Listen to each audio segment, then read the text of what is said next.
Good evening, ladies and gentlemen, boys and girls, and welcome back to our series on the folklore of Loughgore. This evening, I'd like to tell you the story of Seán O'Hay, the herdsman on Knockadone, and as fine a herdsman as you ever met. But as good a herdsman as he was, it was nothing to the musician he was, and you'd have to travel the length and the breadth of Ireland to find as good a piper.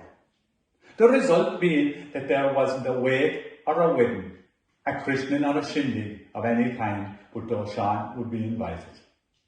Seán was married to Judy, and a very suspicious little woman she was, with a tongue as sharp as a barber's razor. One day, when Seán had finished the labours of his morning, he sat on the side of Knockadone and started to play the pipes. And when he took a break from his playing and looked up, there stood before him was a beautiful lady dressed in finery.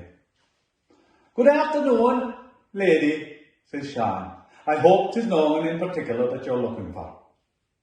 "Oh, 'tis," says the lady, "none other than yourself, Seán. I'm here to invite you to play this very evening at the ball. And if you agree to do so, you'll be handsomely rewarded." "Oh, I don't know," says Seán. "Judy would be very suspicious, and I'd have hell to pay." "Go home," said the lady, "and get your wife's permission, and I will return here on the dot of 5 o'clock. So Seán and the beautiful lady parted their ways, and he went home to Judy and explained his case.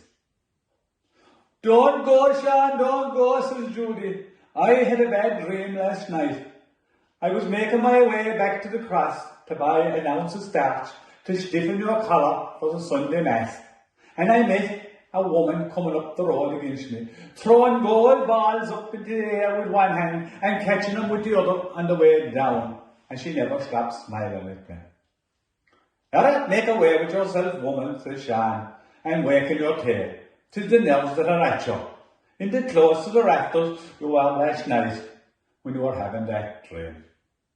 Well, Judy reluctantly agreed to let Seán go, and true to the beautiful lady's promise, she arrived at the dot of 5 o'clock, and she was in a beautiful carriage drawn by 2 magnificent black stallions. "Hop on board here, Seán," she said, and Seán bashfully did, and off they went, travelling every by-road and side-road in the country that Seán had never seen before in his life, eventually arriving at the mansion. And the lord of the mansion greeted Seán with a crushdeen of whisky, the likes of which Seán never tasted before in his life. And he promised him another one when the dancing was finished. Well, Seán looked around anyway, and the place was packed with people, dressed in what Seán thought was queer attire.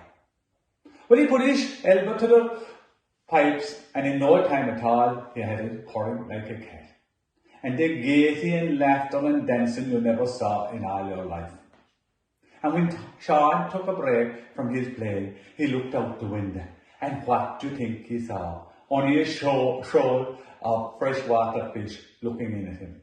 And it was then that it dawned on Seán that he was beneath the enchanted lake of Loughgore in one of Corrode Earl's castles.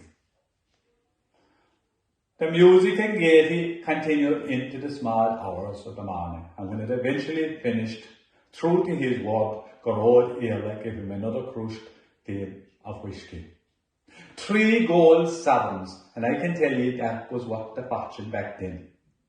And he also gave him the spalpeen skilling, the purse with the ever-ending shilling.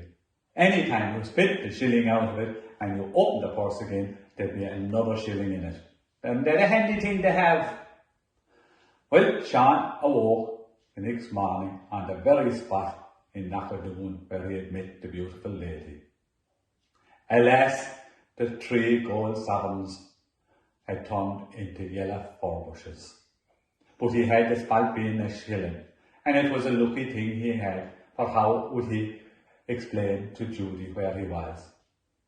And from that day till the day of their passing, Seán and Judy never wanted for anything.